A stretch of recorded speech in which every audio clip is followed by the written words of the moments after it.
IVF অর্থাৎ in vitro fertilisation এই সম্পর্কে কিন্তু অনেক মিথ আছে।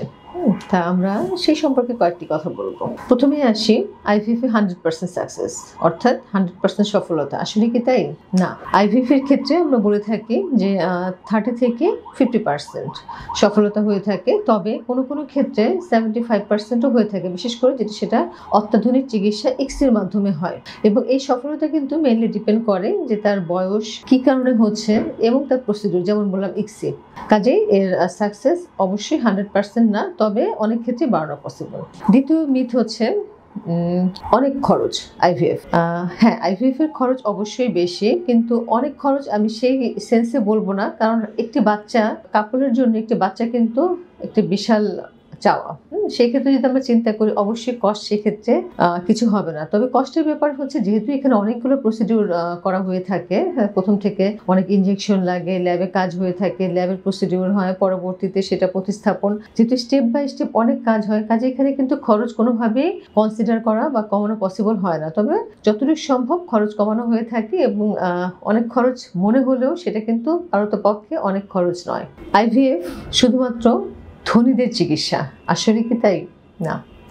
এখন হচ্ছে যে আইভিএফ, হ্যাঁ এটা ঠিক যে আমাদের দেশে আইভিএফ সেন্টার বেশিরভাগ ক্ষেত্রে বেসরকারিভাবে তৈরি, এবং সরকারিভাবে কিন্তু আইভিএফ এর সেন্টার খুব কম। তবে আমাদের জন্য যেটা আসার ব্যাপার যে হচ্ছে ঢাকা মেডিকেল কলেজ হাসপাতালে একটি আইভিএফ সেন্টার আছে, যেখানে হচ্ছে স্বল্প খরচে চিকিৎসা দেওয়া পসিবল হয়ে থাকে, যেটা না হলেই না সেই খরচটা নেওয়া হয়। এবং পরবর্তীতে ধাপ বাই ধাপ আরও কিছু সরকারি মেডিকেল কলেজে এই আইভিএফ সেন্টার চালু করা হবে। কাজে এটা আমাদের জন্য অবশ্যই আশার আলো, এবং তখন আইভিএফ অবশ্যই শুধু ধনীদের হবে না, মধ্যবিত্ত বা নিম্ন মধ্যবিত্তদের আয়ত্তেও আইভিএফ চলে আসবে। পরবর্তী আরেকটি মিথ হচ্ছে যে এটা ধর্মীয়ভাবে গ্রহণযোগ্য নয়।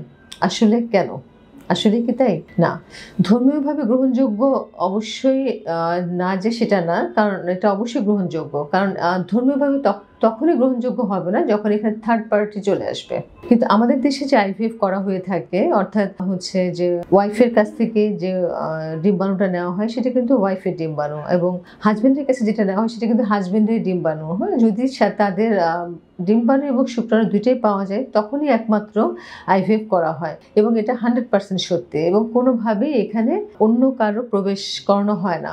অনেক দেশেই কিন্তু এটা হয়ে থাকে, হয়তো অনেক পার্শ্ববর্তী দেশ বলি বা দূরের দেশ বলে অনেক ক্ষেত্রেই কিন্তু এটা লিগ্যাল হিসেবে রাখা হয় যে যাদের শুক্রাণু বা ডিম্বাণু নাই বললেই চলে তাদেরকে থার্ড পার্টি হিসেবে কালেক্ট করা হয়ে থাকে তাদের কাছ থেকে ডিম্বাণু বা শুক্রাণু। কিন্তু আমাদের দেশে সেই ফ্যাসিলিটি আসলে কখনোই অ্যালাউ করা হয়নি এবং হবেও না, এবং এটা কোনোভাবে ধর্মীয়ভাবে গ্রহণযোগ্যতাও নাই। কাজেই যেহেতু আমাদের দেশে থার্ড পার্টি ইনভলভ হয় না, কাজে এটা বলবো যে আইভিএফ আমাদের দেশে অবশ্যই ধর্মীয়ভাবে গ্রহণ করা যেতে পারে এবং ধর্মীয়ভাবে গ্রহণযোগ্য।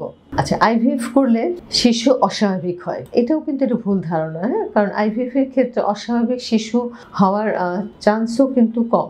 যদি কোনো অস্বাভাবিক ভাবে কোনো শিশুর গঠন হয়ে থাকে, শুরু হয়ে থাকে, সেটা কিন্তু বেশিরভাগ ক্ষেত্রে দেখা যায় যে আবর্ষণের মাধ্যমে বের হয়ে আসে। এটা কিন্তু একটা ন্যাচারাল সিলেকশন, ন্যাচারাল সিলেকশনের মাধ্যমে এটা বের হয়ে আসে। দেখা যায় যে অ্যাবনর্মাল বেবি কিন্তু আর থাকে না। হ্যাঁ, অ্যাবনর্মাল বেবি কিন্তু গ্রো করতে পারে না জরায়ুতে। আর যদি বলি যে অত্যাধুনিক চিকিৎসা, যেটা পিজিটি বলা হয়ে থাকে, যে পিজিডি অর্থাৎ হচ্ছে প্রি ইমপ্লান্টেশন জেনেটিক ডায়াগনোসিস, এর মাধ্যমে কিন্তু হচ্ছে যে কোনো অ্যাবনর্মালিটি থাকলে সেটা ডায়াগনোসিস করা যায়, এবং এই ডায়াগনোসিস করে যদি কোনো অ্যাবনর্মাল এমব্রায়ো থাকে বা ভ্রূণ থাকে সেটাকে কিন্তু আমরা ডিসকার্ড করে দিই। হ্যাঁ, এটা অবশ্যই একটা কস্টলি একটা প্রসিডিউর, কিন্তু এটাও আমাদের দেশে সম্ভব এবং অনেক সেন্টারে কিন্তু এটা হয়ে থাকে।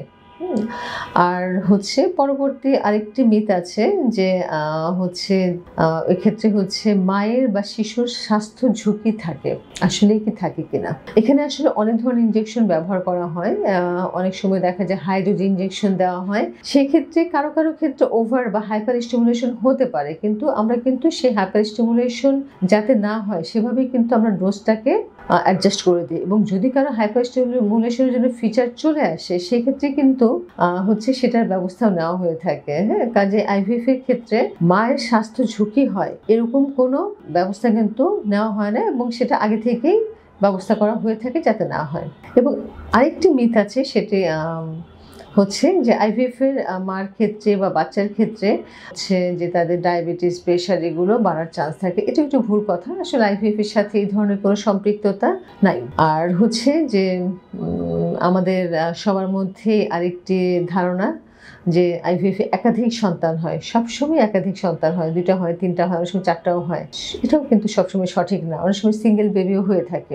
তবে যেহেতু আমাদের একটি থাকে যে দুশ্চিন্তা থাকে যে আমি যদি একটি ডিম দিয়ে আসি, একটি এমব্রায়ো দিয়ে আসি, সেক্ষেত্রে আমার ফেলিওর হওয়ার চান্স থাকে। কাজে এই ক্ষেত্রে দেখা যায় আমরা অনেক সময় 2টা বা 3টা এমব্রায়ো দিয়ে আসি, সেক্ষেত্রে অনেক সময় আমাদের টুইন বা ট্রিপলেট অর্থাৎ 3টা বেবি আসার চান্স থাকে, কিন্তু সব ক্ষেত্রে কিন্তু না। সব ক্ষেত্রে যে টুইন হবে, সব ক্ষেত্রে ট্রিপলেট হবে তা না।